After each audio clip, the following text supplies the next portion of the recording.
Appreciate it. Kevin, that's why everybody's sitting at back. Yeah, actually, I understand. Whereas I thought that was the memo. You know, it's like later in the day, you need a little.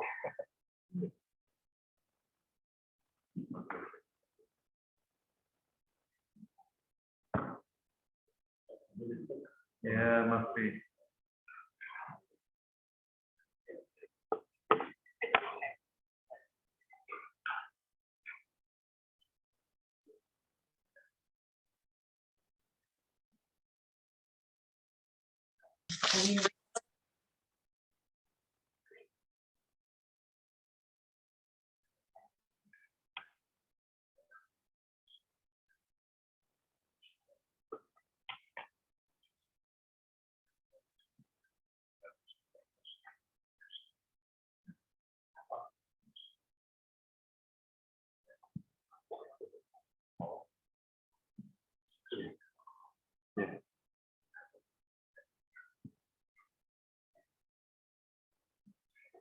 It's so quiet. You guys are much more quiet than your students.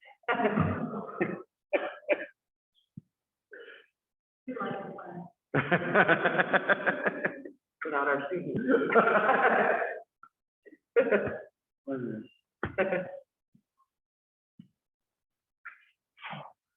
Another minute here.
Well, it's 6 o'clock, so we'll go ahead and get started. We might have a couple more people come in, and that would be great. Thank you for being here tonight. I want to start us off with a prayer. Would you please join me? Heavenly Father, we thank you for this night. Thank you for the opportunity to gather together in this place. Thank you for Kevin and his wisdom and his willingness to help us continue to help our students and our families. Ask that you would bless our gathering tonight, that all that we do might bring glory to you, that you might speak to Kevin tonight to give us some help as we continue to serve our students. All these things we pray in Jesus' most precious name. Amen. So I don't get to do much tonight, which is okay with me, except for make sure the Zoom is going well and everything is good there. You know, I had the privilege of being here as a principal for the last 5 years, but it's exciting to be in a new position, and I still get to see your kids on a weekly basis, if not more than that, whether I'm working aftercare or here for chapel or whatever it might be. But I get to turn things over to Mrs. Norman. Mrs. Norman is here, and she's the lead person here at the Academy. Ms. Killingham, of course, is here this evening as well. So Mrs. Norman, I'll let you take it from there. Sure, thank you. Yeah, so I just want to thank you all for your patience and grace with us as we transition it through our administrative structure. And just highlight a couple things before Kevin takes off here. And so, you know, when we are made aware of a situation, we are going to be quick to respond to that. And Mr. Gillingham has sent out a video message, probably early October, just kind of highlighting how we're looking at our discipline model. And so I just want to go over that really quick. And so, when we have an issue that involves one or two students, that core group, we're really looking at the teacher or the supervisor, if that happens at lunch or recess, is going to handle that situation. And if they need me, then I'm going to step in to help with that. When that issue moves outside the core group and kind of becomes a class issue, then that definitely, is involving numerous students, not just one or two, then that's going to come to me and I'm going to handle that. And if I need assistance, then I might bring Ms. Dillingham in. And when it goes beyond the class, then that's kind of, we consider that a school issue. That's gone beyond the class at the grade level. Mr. Dillingham would step in at that point. And that's kind of what has happened here and why we are hosting this meeting tonight. Because, the mental and emotional health of our students is important. And so we're just kind of seeing some things as an administration that we want to bring attention to. And that tonight specifically is that of resiliency and stress that we're seeing in our students, or the need for, I should say, resiliency. And so I do also want to highlight that we do have a school counselor available. That's one of the things that we brought on campus last year and that we still have available this year to our students. She is here, her name is Christy Gowan. You've probably seen the communications about that. But she's here on Thursdays with us from 9 to 1. If that is something that you would like your students to get involved in to speak her, there's a parent consent form. So if you ask that consent form is filled out before she meets with the student.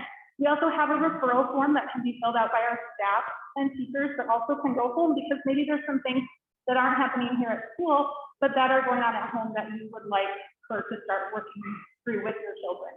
And so that's a possibility. If you have more questions about that, you can always contact me, okay? And so tonight, we have the privilege of hearing from Kevin Polky. He is a great friend of Rockford Lutheran and an awesome community resource, and so he's going to be sharing with us tonight. Kevin.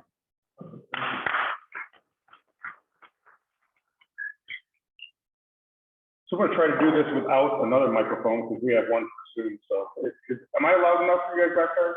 Or should I use the microphone? You're good. Good? Okay, perfect. So why don't we go ahead and get started. And I'm just going to do a just brief intro of myself and just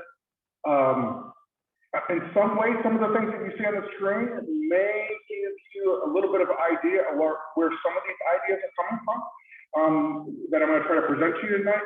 But so let me go through that first, and then I'll tell you at the end. So I grew up in the Harlem School District, and graduated from there, played football, wrestled, and ran track there. And right after Harlem, I went to Rock Valley. After 2 years at Rock Valley, I went to Illinois State and got a degree in psychology. Brought me back to Rockford. I worked for a couple of years, and then I pursued further education at the University of Illinois to get my MSW in school, or Master in Social Work in schools. That brought me back to Harlem as a school social worker, which was supposed to be my real job. But what I really did there was coach football, and I was a strength conditioning coach. Probably some of the best counseling I ever did at Harlem was either in the weight room or on the football field, because it was a place where the kids could be more real. Instead of me pulling them out of class or going into their class or something, where there was a little bit of, they were supposed to be a certain way. I got to see how they in more of their natural environment when we were in the weight room or we were coaching them on the field. In 2001, I left Harlem and I opened up KP Counseling. So for the last 20 years, that's been the primary focus of what I do professionally. Now that's also led to me doing a couple other things. I run a couple offices up in Wisconsin as well, in the Milwaukee, Green Bay, and Appleton area. And then here in Rockford, I started a company called Shatter Our Silence.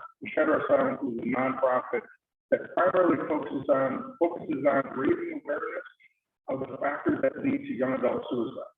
Unfortunately, and Lutheran has been impacted by this as well, but unfortunately, my son graduated from Rockford Christian in 2014.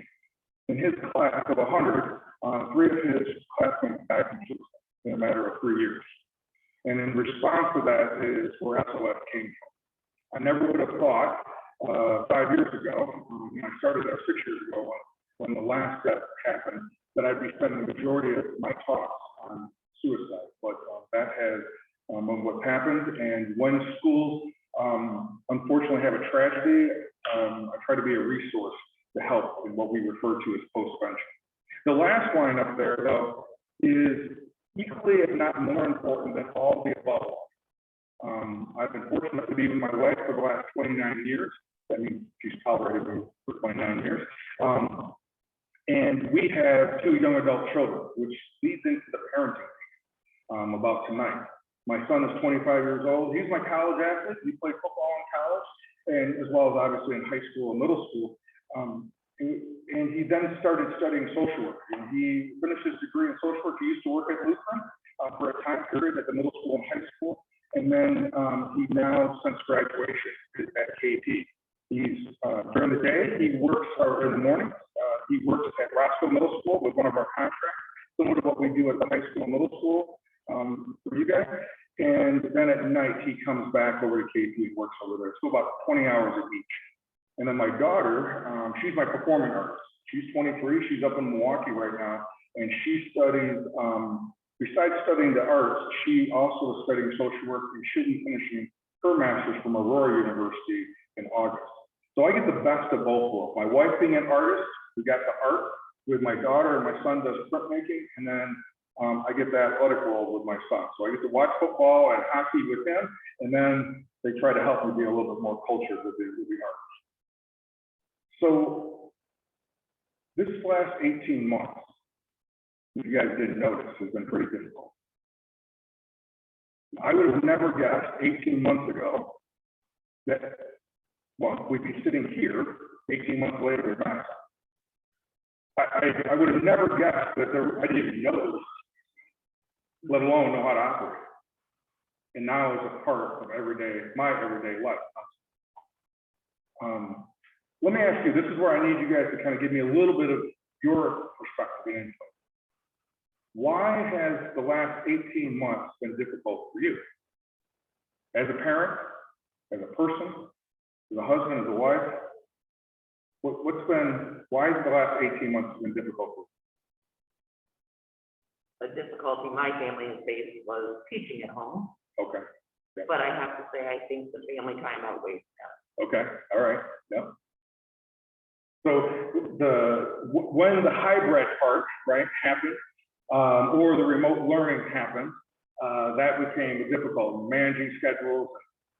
Some of us weren't designed to be teachers, and all of a sudden now we're proxy teachers. What other things have been difficult during this time?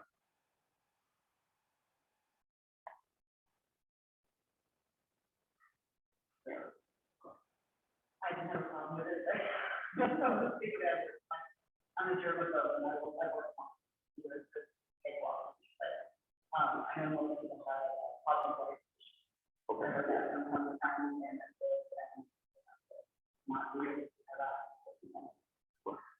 Yeah, there's just the whole social interaction piece and trying to figure out. I mean, I was okay at the beginning with, besides the business, and trying to, figure out how, hopefully not have to lay anybody off or do anything like that.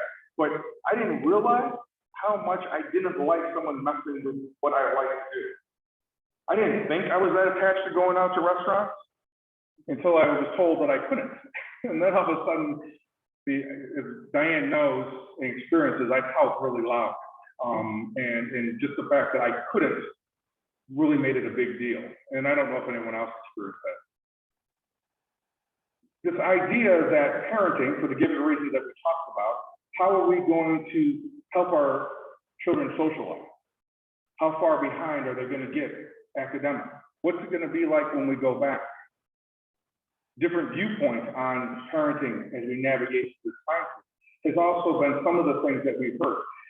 Individuals at the beginning of the pandemic who had high levels of anxiety, and specifically social anxiety, we noticed that they were getting tremendously better. They were doing really well, almost to the point where we could take them off their medication. When the pandemic started lifting and you could start going out socializing, everything came back. Because they didn't have to make any choices about going out and socializing. They had to turn any invites down. And then as things started opening up, that anxiety came back. So there's a handful of different things that I've observed over the last 18 months with the practice not only here in Illinois, but up in Wisconsin as well. The research shows that what we're seeing from the pandemic is that individuals are now seeing 3 to 4% increase in anxiety and depressive symptoms as a result of the pandemic.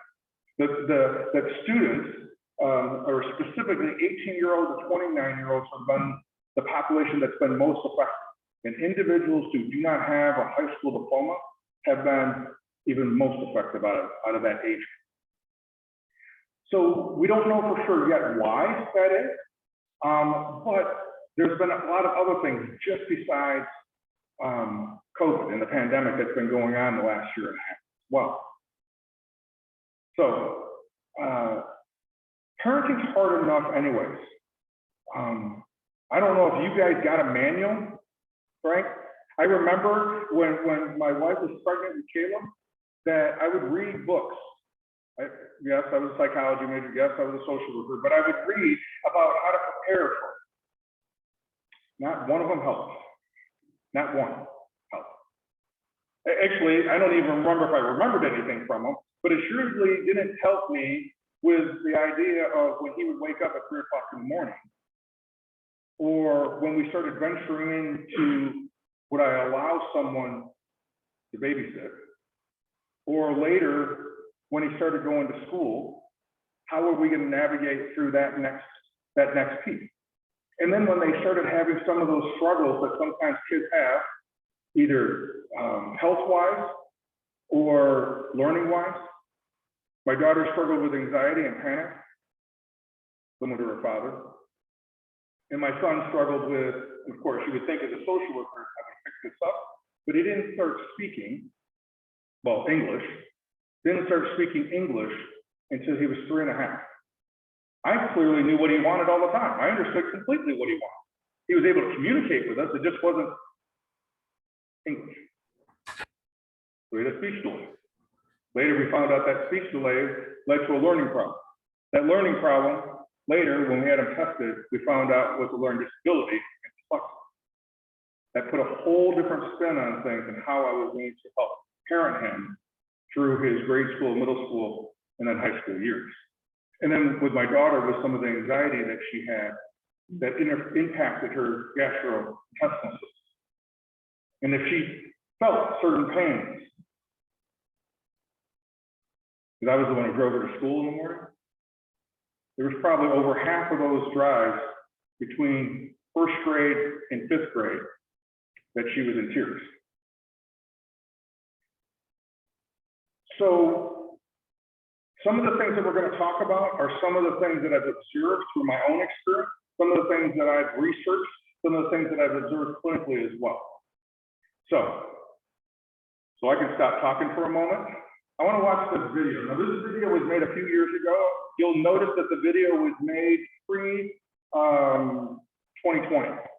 And so what I want you to keep in mind as you watch the main character, that's our main character of this short little video. I want you to watch the main character, his facial expressions, and what happens to him during a couple of these scenes, and then what does he decide to do in the midst of what his perception is.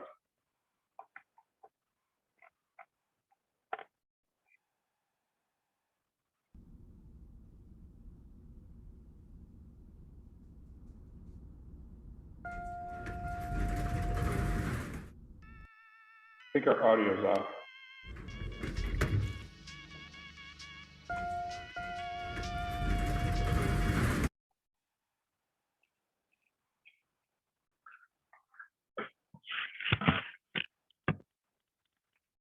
Looks nothing there.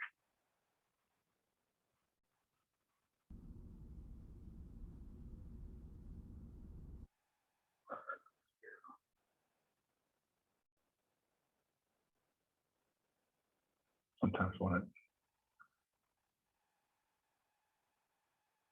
would you have it on sound? Yep. Yeah, switched over. This one here, right? Yep.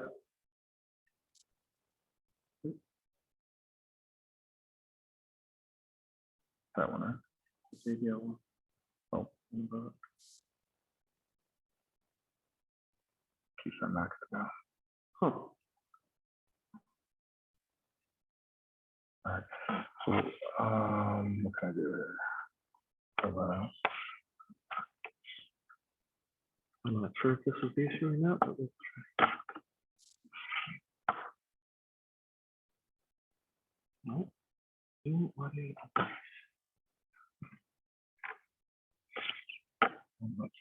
I think.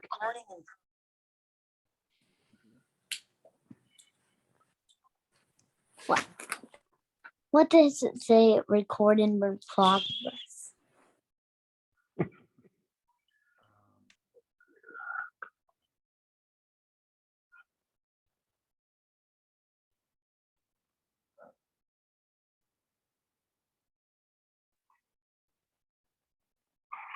I don't know what to do. All right, let's see if this does.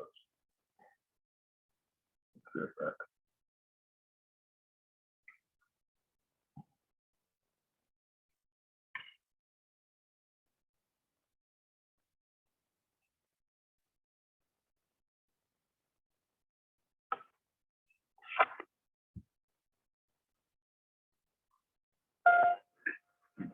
You guys hear it back there? Okay.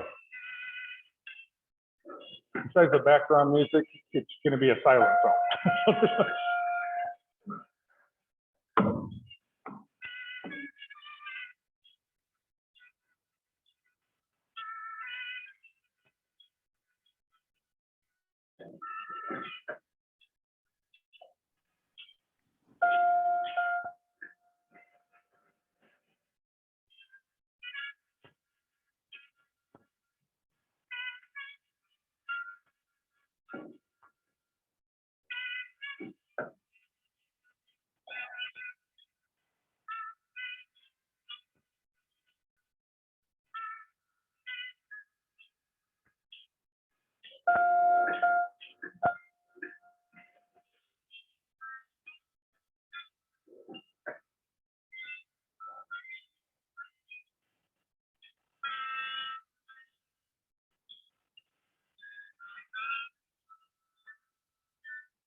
Mhm.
So the reason why I wanted to show that film, his perception, our main character's perception was that he was on an elevator that was, by any chance, if you're on the screen, if you could mute for me.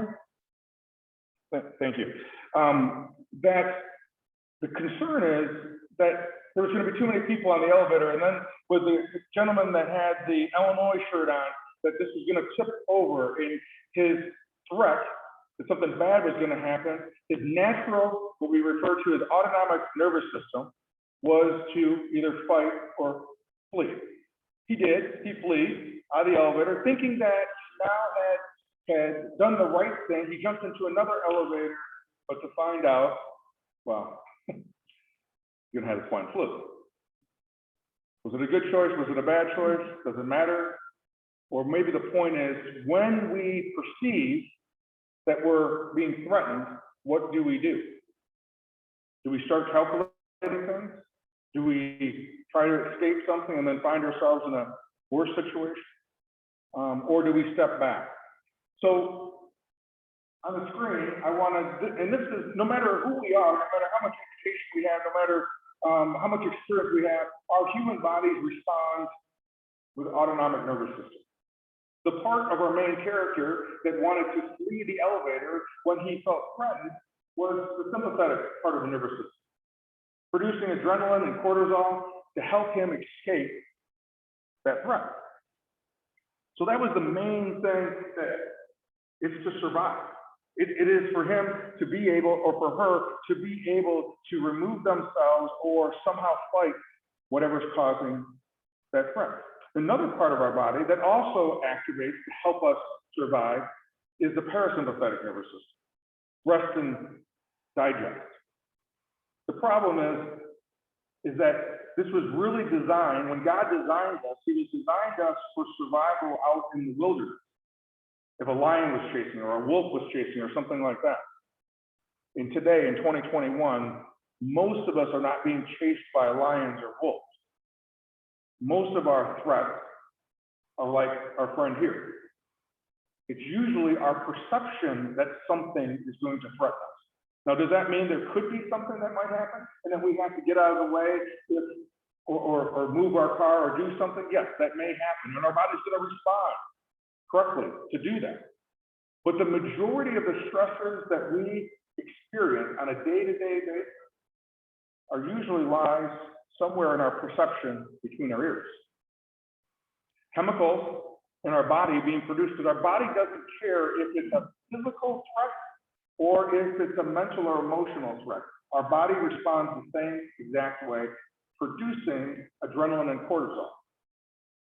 But if we don't have anything, any place to go, any lion to run from, any wolf to escape, those chemicals lie within our body. We suppress them down because we don't want to be socially inappropriate. But we may find ourselves not being super rational when one little thing tips us over. We may overreact. We may avoid and underreact. So it's this idea that research has now been showing is about completing the stress cycle. But before I get into that, one of the things that's a real life threat for us as parents, for the ages that your children, if not right now, will be soon into, is young adults. We refer to young adults between the ages of 10 and 24. Unfortunately, in that age group, the second leading cause of death for the 10-year-olds to 24-year-olds is suicide. Their perception that their world is so unmanageable, unlivable, that they decide, a lot of times impulsively, to take their own life. The only thing that causes more death than suicide in this age group are accidents. That bullying is one aspect that leads to that. One of the factors that we look into. The research shows that 1 out of 4 individuals believe that they've been bullied at some point during their school time. The odds are it's probably higher than that because it's all based on self-reporting. Why is that important? Well, bullying has been identified as the number 2 cause for someone to be in that darkness or suicide. It's the number 2 cause. Number 1 cause is mental illness or depression. The number 2 is bullying. Why is it such an impact for our young people? Because at some part developmentally, usually a little bit more in middle school, but it can start in grade school, is that we start looking at the value of who we are via our peers. And when our peers, or people we perceive as our peers, are either making fun of us or physically bullying, emotionally bullying, verbally bullying us, then that sometimes changes their perception as they look in the mirror. Do you see that starting to happen younger and younger? The bullying or You know, the, the perception of who I am by my peers. I think that's a natural part of our development. And I don't know necessarily if we're becoming younger and younger. I think it's individualized, right? I think depending on a family system, they may be very, look at their perception of who they are based on their family unit. Other times they may, because that person may start looking outside of themselves of where they fit in or who they are. I think there's a lot of variables that may change, but overall, we know that at some, even a normal, healthy development, we are going to start looking outside of ourselves to mirror back to us who we are and where we fit into the world. That's just a natural part of human development. So I don't know if that part has changed all that much, but I do think there's a tendency, and we'll get into that in a second, of the internalization of what may be happening. So what is bullying, right? Bullying is defined in this definition as unwise, aggressive behavior among school-age children that involve a real or perceived power imbalance. In other words, there has to be a perception by the victim that the bully has some kind of power that I don't have. Now, again, it doesn't have to be real or not, it's my perception. And if I perceive that that's what's going on, then it is what's going on for a young person. I know that I was just recently at an Air Force base out in California, and what we found out is that when we were doing some of the research on some of the airmen that we were working with, is that some of them that were having the biggest struggle on that particular base was they weren't fitting into the way the system was set up, because there is a very strong hierarchy. Do you fit into what we're doing? And the ones that were able to have greater resilience in that, didn't experience bullying when they were younger. The ones that had experienced bullying and had not done any counseling or any therapy around that experience, when coming into the military, hoping that it was going to be different, their response to what the natural hierarchy was in that particular base, they internalized it as if even here it happened. The idea that this isn't an isolated incident, the idea that it's repeated and there's a potential or fear that it could happen again. In other words, I don't think I can escape it. So this perception is really what causes this internalization. I don't think I was ever bullied growing up. I don't recall ever really being bullied. The closest thing that I can come to is an experience that I had when I was in 4th grade. We had moved to a new subdivision, and I had had the opportunity to take the bus to school instead of walking to school. I was from Rockford. We walked to school in the neighborhood school that I was at. Now I was getting bused from our neighborhood, and we had to walk up to the bus stop. I didn't think anything of it because I didn't know really any different. I walked up there, and there was another guy about my age, it seemed like, that, I don't know, just another guy. So I walked up and we became, what I thought was friends. And somewhere early on, I can't remember when, I remember walking up on one day and he started doing this thing. My face. One. And he kept doing it. He eventually stopped, the bus got there, and I was like, what was that about? Because I thought we were friends or whatever. The next day I come up, and they come up at the same time, like normal, and he was doing it again. And this time, I had this really uncomfortable feeling. Now, I didn't know that game is called slapboxing. At least that's what it was called back in the 70s. I didn't know that was a game. It didn't feel like a game. And it sure felt like it was going to happen every time I went to the bus. And I didn't think that I would be able to get away from it. And I was told by my parents, be good, which meant, I thought, don't get in trouble, which I thought fighting would be getting in trouble. And that's the opposite of being good. So I didn't know really what to do. I also didn't know that I could actually tell anybody about it. That's another issue, but I didn't realize that was a problem until later on. I don't think I was bullied, but I do remember that experience. And if that's what it's like to be bullied, just a little bit, man. So this idea of bullying is that it's this power imbalance, and it can happen in person. It can also happen with technology. So I do think it's something that we should be aware of, and also recognize what isn't necessarily bullying. There's going to be behavior that happens among school-age children that may be just natural play that happens, that may not be bullying. So we need to, as we talk, if something comes to our attention, we do need to address it. But we also need to make sure that we address it, but not underreact or overreact.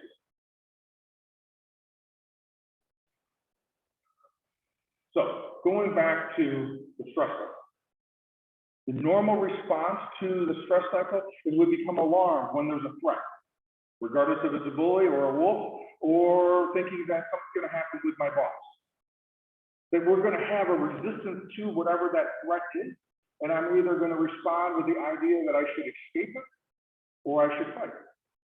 Maybe today it's not as much physical, maybe it's more verbal. I need to do something with it.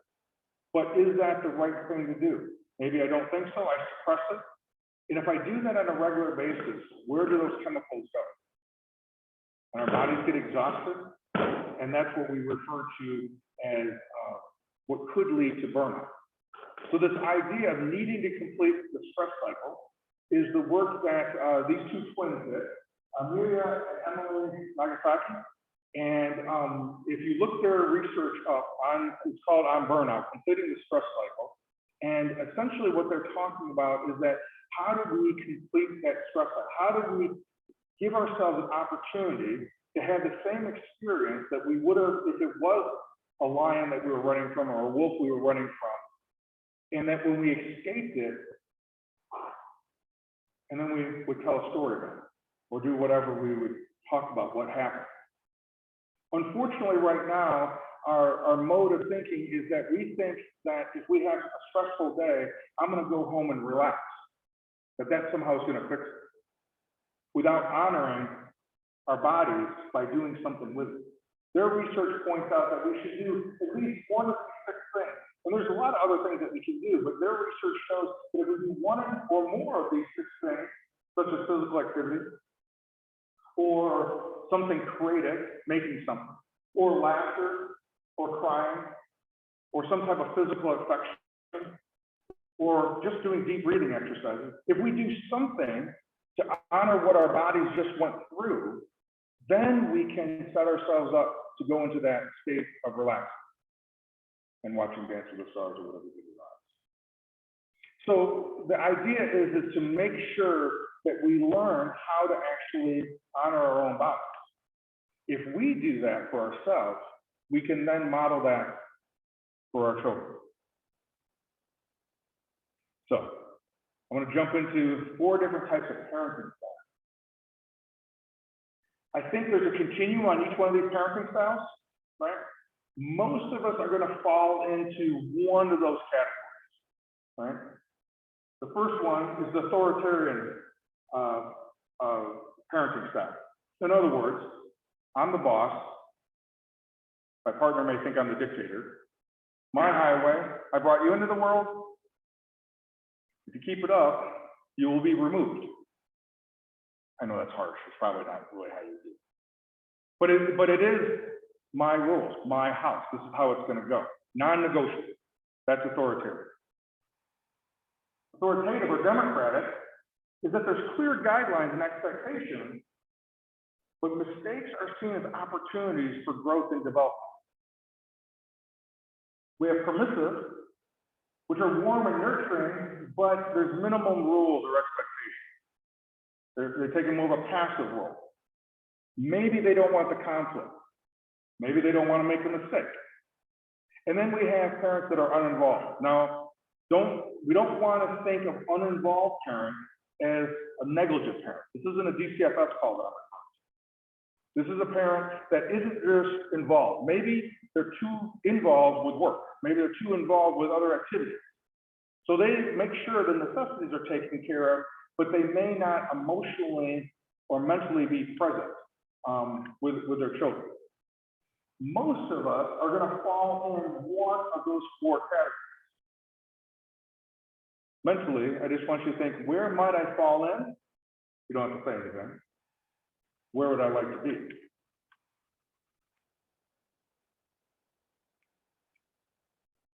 So then we have the extremes of those that continue. We have the extreme at one end is the detached parent. It probably goes without saying what that sounds like. They know they have children, but they're very focused on what's going on. And so as long as the children don't interfere with what they're doing, then they can do whatever they need to do, as long as I can do what I need. That would be, let's say, our classic stereotypical extreme of the detached parent.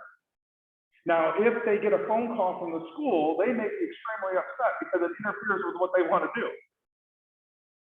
So it's not like they're not involved. They just want you to fix them at school so that I don't have to get phone calls. But that's an extreme. No one in this room is a detached parent. You know why?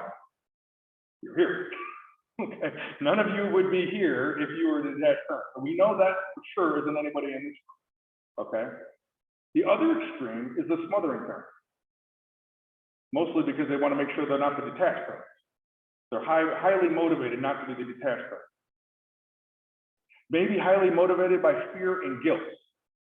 We don't want to do it wrong. We don't want to be that parent that does it wrong.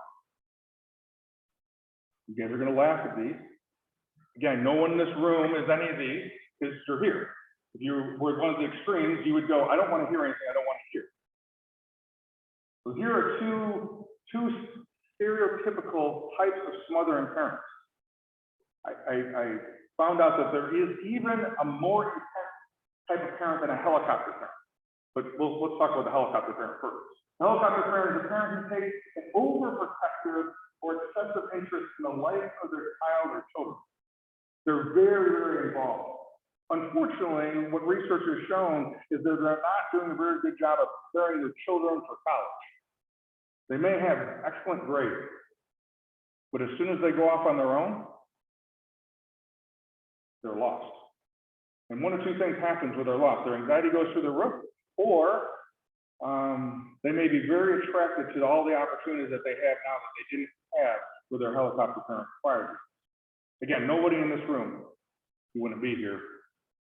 Now, there's another version of the helicopter parent, which I heard is much more intense. I don't know if I've ever met one, but they're called the drone parent. They have even a higher perspective about what's going on, and they can come in on a moment. Notice, that's something they just recently came up with. Somebody wrote an article on that.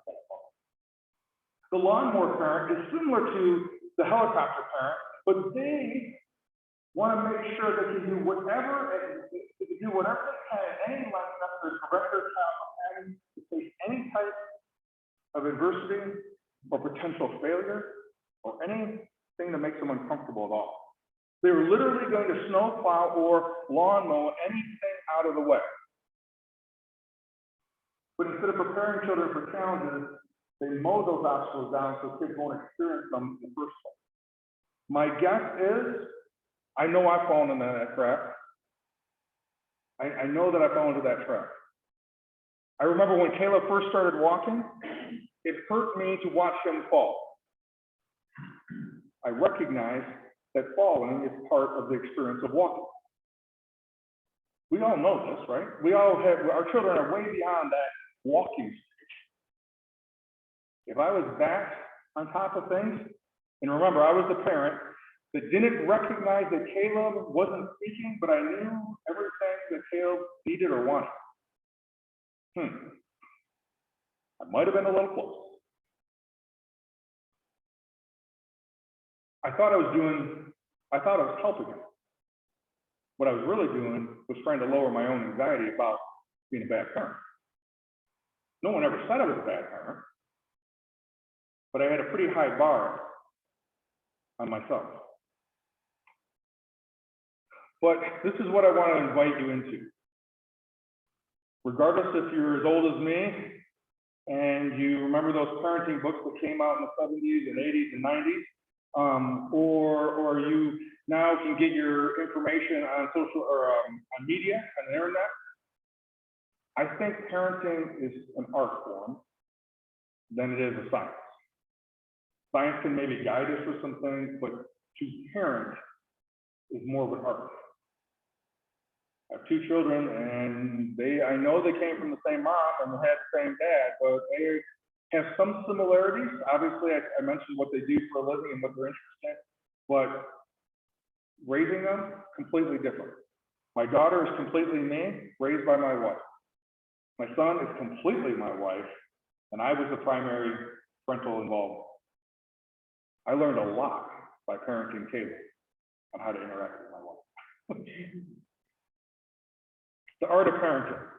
I think our role for our children is to teach, to coach them, to advocate for them, to model, meaning what I'm asking, what I'm teaching, what I'm coaching them to do, I'm doing. And then love them like I believe Jesus would love. Teaching them, modeling for them, coaching them for them to love like I believe Jesus would love.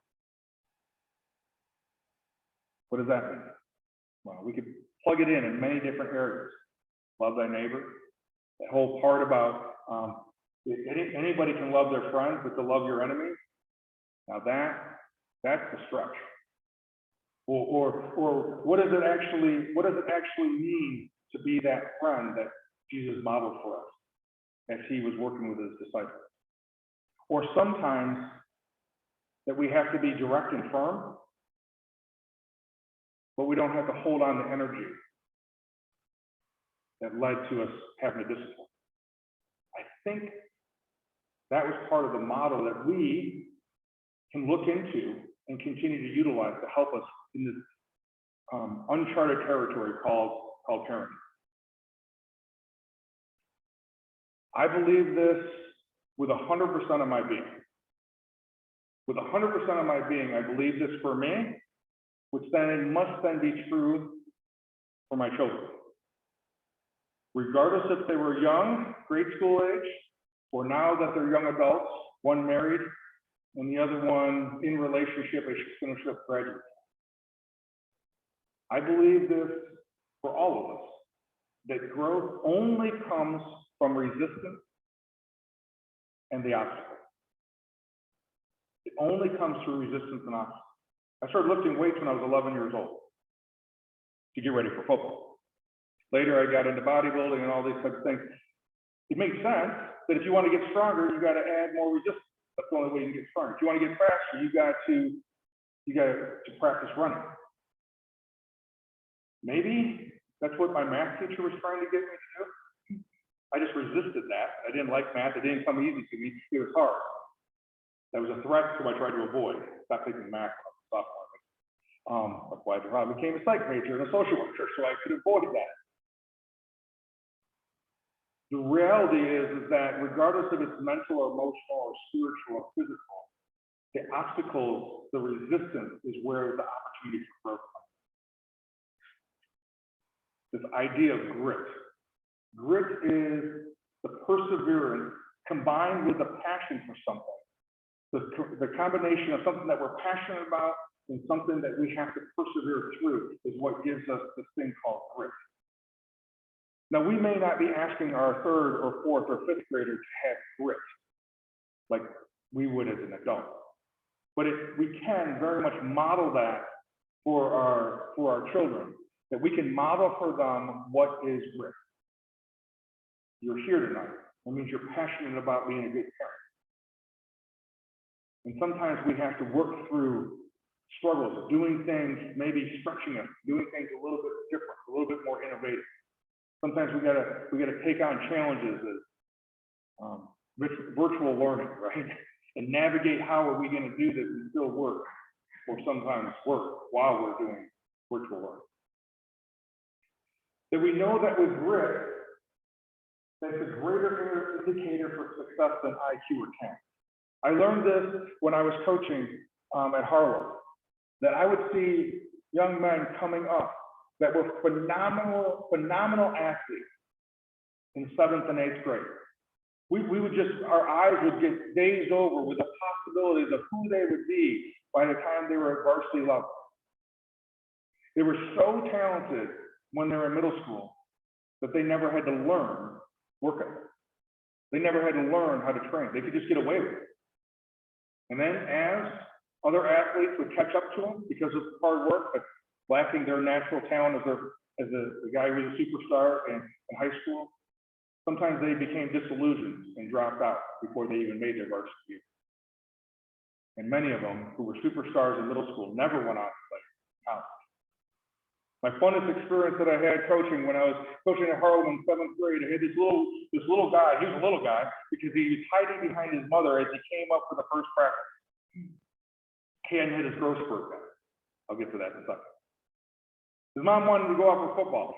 I said, sure, he can come on. I think he was glued to my leg for the first couple of weeks. As the season progressed, as he, and I guess he wasn't that small, he was normal 7th grade size, but as he progressed, he didn't start, he didn't get a ton of playing time, but he practiced every day, and he got better every day. He became our most improved player award I gave out. By the time he was a senior in high school, he was about this tall. He was all conference and went on to play college football. It wasn't because he had natural talent. It's because he found a love and a passion for something, and he worked for it. But what is resilience? Resilience is different than grit. Resilience is the ability to overcome a setback or an obstacle. It's the ability to mentally, emotionally cope with a crisis. So grit is what allows you, kind of like in that caption, is what allows you to say, all right, I'm going to persevere through and get to the top of the mountain. The obstacle or resilience is that I may have obstacles along the way, and I'm going to look at those obstacles as how is this going to be something that I can learn from? How is this something that I can grow from? So we're going to touch base on 5 steps to develop resilience. Now, again, I'm going to invite you into this part of thinking about yourself first. And as we can kind of incorporate it for ourselves first, then maybe we have an opportunity to model it for our young people. The research shows that the #1 key component to developing resilience within students is #1 focus on gratitude. Having a mindset of gratitude. Find one thing every day within yourself or within your children, something you can be grateful for and talk about. The second thing is, as an adult in a young person's life, identify time periods in your life when you've been resilient, so that you can then see resilient opportunities within your students. If we can't identify them within ourselves, we probably won't see the opportunity that's happening or unfolding with our students. So, #1 of the 5 steps, know that you are part of a bigger story. That you didn't end up here on accident. I don't mean just here tonight, but you didn't end up here on accident. You are part of a bigger part of the story.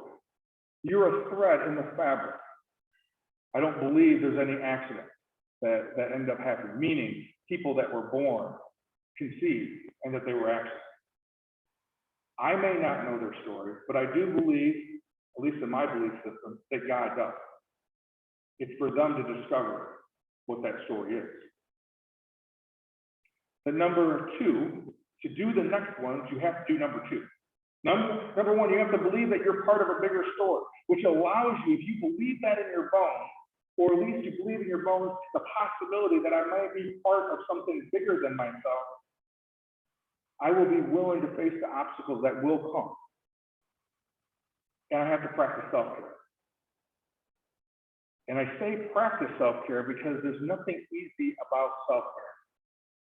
It isn't just relaxing, as I mentioned earlier. Self-care is doing sometimes the tough thing. I'm telling you, I did not want to get up this morning at 5 a.m.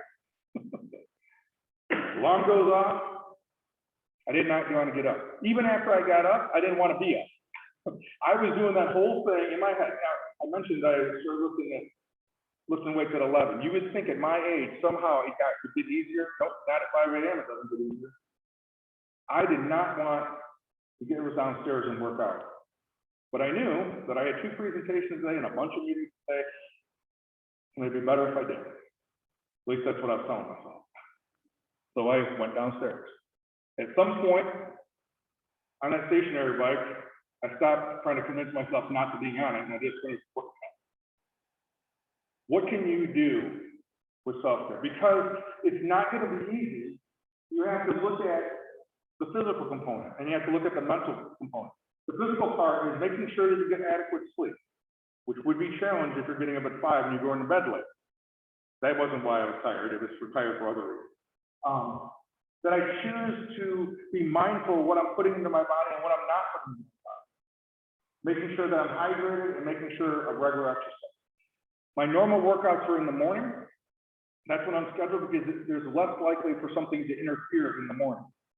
But I may go home and I may do another exercise program at night, not at the same intensity level if I need to complete that stress level. Because if I'm wound up and still thinking about work and I'm at home, I know that I need to do something with it because Diane doesn't deserve it. Diane deserves me being present with her. And it's my responsibility to do something about that. And for me, most of the time it's moving. But it could be listen to a comedian or something like that as well. So what are some other things that we can do for self-care? We can do breathing exercises, we can do meditation, we can choose to have a time for the solitude, because the reason why I get up at 5 right now is because I want to make sure that I've finished by 6:30 so that I can have anywhere between 30 and 60 minutes of my quiet time before anyone else in the house gets up. Journaling. Oh, every counselor says you got to journal. I don't like journaling either, but it works for me. It helps me get my thoughts out of my head and put them down somewhere else. I can share them with somebody, or I can throw them away, but they're not in my head anymore. Help someone else less fortunate, try something new, spend time with people who are resilient, either through story form or actually being with them. So those are some of the things that we can do regarding caring for ourselves. Again, make a plan, right? Plan ahead, be intentional about making a plan. Because if I have to wait till 5 in the morning to see if I'm going to do it, I'm going to talk myself out of it. So I need to know what I'm going to do before 5 a.m. And then I have to force myself to do it on those days where I'm scheduled. Now, if I'm not feeling good, I'm going to go back to bed. That wasn't the problem. That was not the problem. I was hoping it was the problem, but it wasn't the problem. All right. Psychobabble term, practicing cognitive reframing. That's a counseling term. Let's see, we got a young lady here. She's walking in the woods. She notices off to the left something stirring, maybe a shadow. She recognizes that she doesn't know where she's at. She's lost in the sun. Looks like it's only going to be up for a little bit longer. She has these feelings coming inside her that she doesn't know if she should run or what she's going to do. Or what if this young lady is walking, she's breathing in the crisp air of the early winter. This is her favorite time of the day. The sun's just about to come up, and she can be alone in her solitude with God. What did I just do? Did I change the picture? Or did I change the story about the picture? Same picture, right? I just told a different story. That's cognitive reframing. Cognitive reframing is she can't do anything about what's in front of her, but she can, or we can, change the story that we're telling ourselves. That's essentially what cognitive reframing is. So here's a couple clues on how we can do that. We have to identify what is the objective part, right? What is the actual stressor, and then the subjective part, the story that we're telling ourselves about the stressor, about the threat. Now, you know, and a lot of times we'll do this, right? I know that I have certain people in my life that when I talk to them, if I choose the wrong person to call, I turn into a 14-year-old. I'm not rational, I'm super emotional, I'm closed-minded.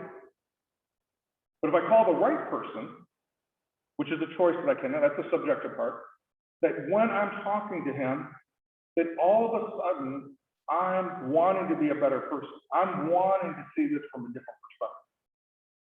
I'm not making something that's difficult worse. So the objective part is what is exactly going on. The subjective part is the story that we tell ourselves. We all know how to do this. Focus on what you can control and accept what you cannot control. We live in Rockford, Illinois, Northern Illinois. We do this every year, multiple times a year. Some of you did it tonight. You're wearing different clothes today than you did 10 days ago. Because we can't change the weather, we just change what we wear, right? We can't change the weather, so we accept that part of it, or at least some of us do. But we modify what we do. If we can teach our young people to identify the part that they can control, and then identify what they can influence, they will have more control over, internally control themselves. This idea that the greater the obstacle, the greater the opportunity for growth. To believe that if you have a large boulder like this, instead of this ruining your vacation, let's say we're heading out to Colorado right now, let's say driving to one place, let's say we're on our way to Aspen or something like that. That if we were driving down the road and if you see the rock over by the side of the road, if we drove down the road and we saw that little rock, I don't even know if I'd probably slow down, but I'm pretty sure I wouldn't stop. It may not even be something that I would even remember talking about later that night. But if that's in the middle of the road, oh, that's gonna be part of the story. That's gonna be part of the story. It doesn't look like that I can go over it with my car. It doesn't look like I'm gonna be going around it. I don't even need going underneath it, if even possible. This is an opportunity for us to take a different route. Because I don't think just sitting there and waiting for the rock to move is a good option either. This may be an opportunity for us to take a different route to get faster that we wouldn't have if the obstacle wouldn't have been there. Now, do I always know that's going to happen? Nope. But I do know it's going to be a story. It's going to be part of the story that you can tell.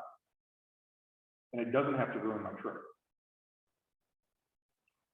This idea that if we can instill this within our own lives, and then we can model it and instill it with our children, they will be better people for it.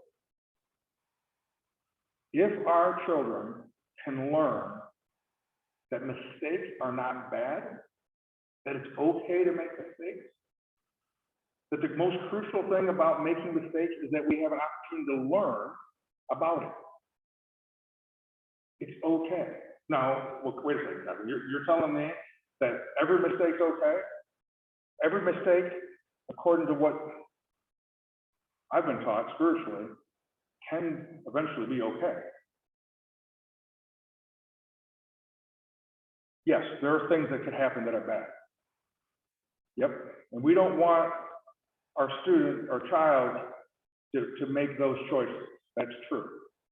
But I don't want them to play it so safe that they then, as a result of it, create anxiety, or they're so afraid of taking a chance on the possibility. Has anybody taken standardized tests before? Anybody ever, after you get the score, get the test back, and you look at the answers, and you're like, I knew that. And then you remember that was the one that you went over again, and you thought that it would be a good idea to change the answer? Because we were afraid to go with our first impression. Maybe that's what that means. Number 5, you get to decide what story you're going to tell. You get to decide what is the story that you're going to tell. With our young people, with our students, we talk about it all the time. We talk about that if they're in 5th grade and they're just starting the new grading period. That the story that you want to tell your parent at Christmas is the story that you're going to start writing with this current assignment. And then the one right after, and then one after that. That if you take it one assignment at a time, you'll get to dictate the type of story that you're going to tell your parents when the second term ends at Christmas. You're in full control of the story that you're going to tell. Now, maybe it won't be the exact outcome that you want. I played football for Harlem. I don't know if I mentioned that. I played football for Harlem, not now, clearly. I played in the 80s. I don't know if you guys remember how the football team was at Harlem in the 80s. We're not very good at all. My best season was my sophomore year. We tied for second that year. My junior year was 2, I think it's 2-7, and my senior year might have been 3-7. I didn't like losing, and I felt it was pretty personal being the captain of the football team. I had to figure out how was I going to sleep at night after losing. I couldn't control if we won or lost. I could only control how much effort I put in. I couldn't control the outcome of that part of the story, but I could control how I was going to respond. If I gave 100%, then I would be able to sleep, or at least live with myself. I still didn't like the loss, but at least I could control that part. So, 5 things. Each of us are called to a bigger story. Choose to practice physical and emotional self-care. Practice cognitive reframing. Learn from mistakes, and write the story that you will tell. Choose to teach and model kindness, empathy, grace, resilience, and most importantly, love.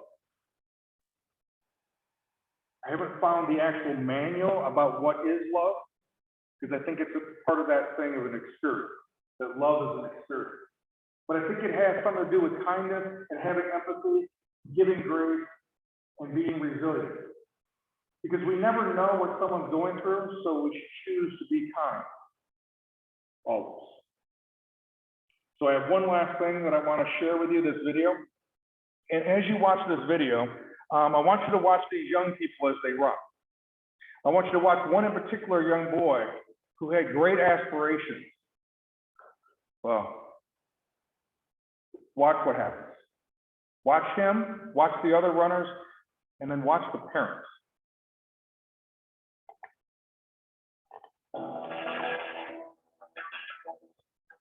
They all lined up so full of hope, we thought to win that race, or at least take second place.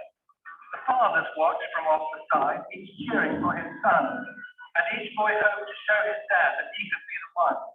The whistle blew and off they went, young hearts and hopes of fire, to win and be the hero there was each young boy's desire. And one boy in particular, his dad was in the crowd, was running near the lead and thought my dad would be so proud. But as they speeded down the hill across the shallow dip, the little boy who thought to win lost his step and slipped, trying hard to catch himself with hands throughout to brace, and amid the laughter of the crowd, he fell flat on his face. But as he fell, his dad stood up and showed his anxious face, which to the boy so clearly said, "Get up and win the race." He quickly rose, no damage done, behind a bit that's all, and ran with all his might to make up for the fall. So anxious to restore himself, to catch up and to win, his mind went faster than his legs. He slipped and fell again. He wished then that he had quit before with only one disgrace. I'm hopeless as a runner now, I should have tried to race. But in the laughing crowd he searched and found his father's face. That steady look that said again, "Get up and win the race." So up he jumped and tried again, 10 yards behind the last.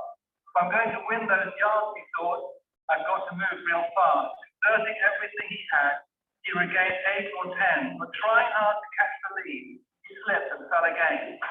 Defeated, he lay there silently, a tear dropped from his eye. There's no sense running anymore, 3 strikes, I'm out, why try? The will to rise had disappeared, all hope had fled away. so far behind, so error-prone, a loser all the way. I've lost, so what, he thought, I'll live with my disgrace. But then he thought about his dad, whom soon he'd have to face. Get up, the echo sounded low. Get up and take your place. You were not meant for failure here. Get up and win the race. With borrowed will, get up, it said. You haven't lost at all. For winning is no more than this, to rise each time you fall. So up he rose to run once more, and with a new commit, he resolved that win or lose, at least he shouldn't quit. So far behind the others now, the most he'd ever be. Still he'd give it all he had and run as though to win. 3 times he'd fallen, stumbling, 3 times he rose again. Too far behind to hope to win, he still ran to the end. They cheered the winning runner as he crossed the line first place. Head high and proud and happy, no falling, no disgrace. But when the fallen youngster crossed the line last place, the crowd gave him the greatest cheer, finishing the race. And though he came in last, with head held low, unproud, you would have thought he'd won the race to listen to the crowd. And to his dad, he sadly said, I didn't do too well. To me, you won, the father said. You rose each time you fell.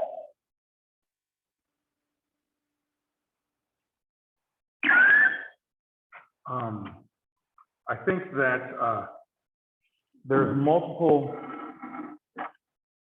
opportunities that are given to us in Jesus' life. There was another individual in Jesus' life who also fell 3 times. Well, he didn't actually fall, he just messed up 3 times. Later, after Jesus rose, how many times did he ask Peter? Do you love him? 3. I don't know, maybe there's some tie into that. Maybe it was a Christian story. Because it's never about the race or the football game or the bodybuilding. It's only about what we learn from the activity. Watching a video showing that resilience of what to do because they're gonna fall.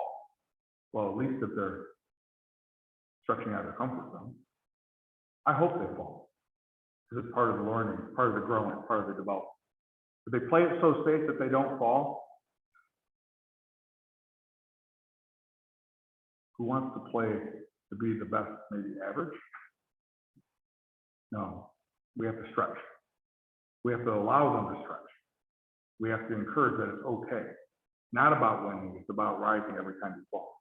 So what are the expectations? We talked about this a couple weeks ago when we were planning tonight.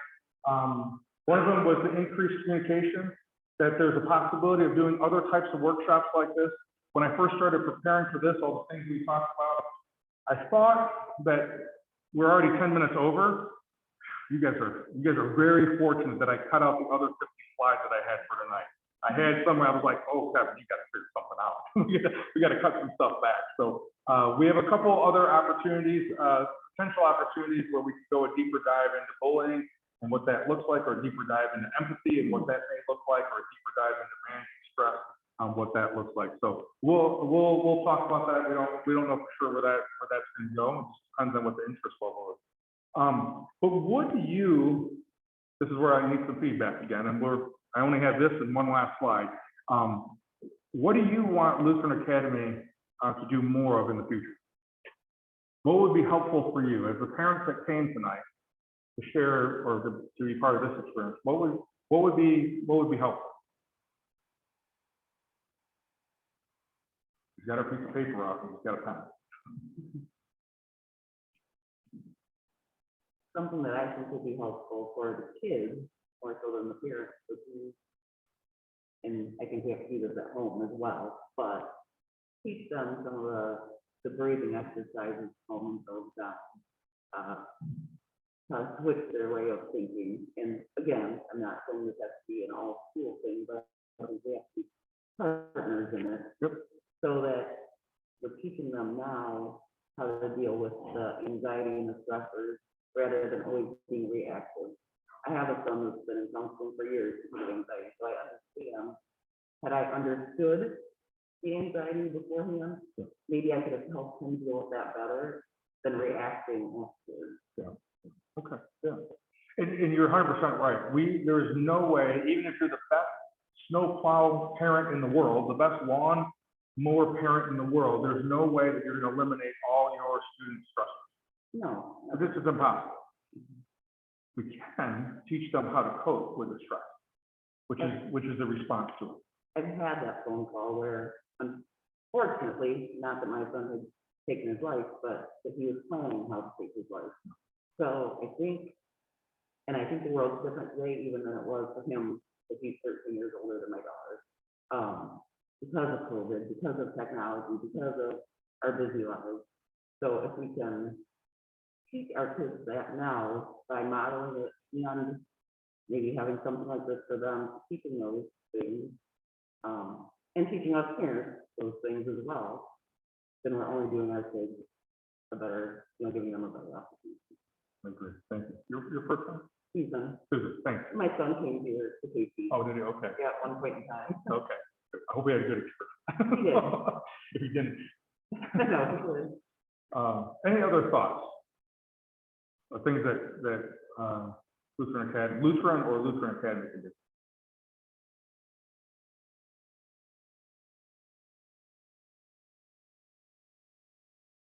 I imagine you receive emails, right? And it'd be okay to email or leave a note or voicemail or something like that as well if you don't get in contact with. The last thing I just want to mention, 3 years ago I started a podcast, and essentially what it is just stories about individuals, mostly local but not always, stories of individuals who've had obstacles in their life, different setbacks in their life.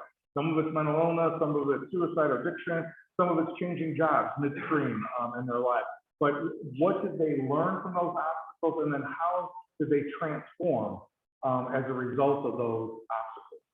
Again, utilizing the Christian spirituality journey is about transformation. And it's always that story of transforming is what we're told on a regular basis and what was modeled for us.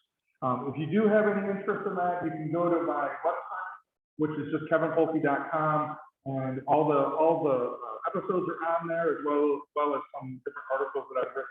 Or you can email me at kpolky@shatteroutbounds.org or kpolky@casey.com. I really appreciate you guys being here. I know the Lutheran staff really appreciates you being here. It was a great turnout for tonight, and definitely share. If there's one thing that you got out of being here that you thought was maybe helpful, share that with someone else, or look at what ways can I implement it into your own life.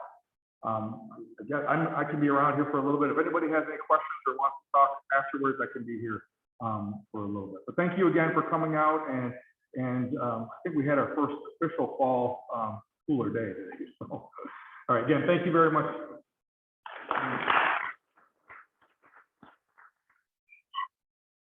Do you want to have any closing thoughts? Or? Yeah, I guess I would just echo what Kevin said. Thank you all so much for coming out. We do always pride ourselves on the partnership between home and school. And so if you do have any feedback, again, like Kevin asked, or ideas, topics that you think would like to hear more on, please reach out to me so that we can look at doing that. As we talk about going into the change, you are investing in your kids and in their education, and you want to make sure that you feel that you're investing in your. Thank you. Thank you again. I'll be around for a little bit, but drive home safe. Thank you again.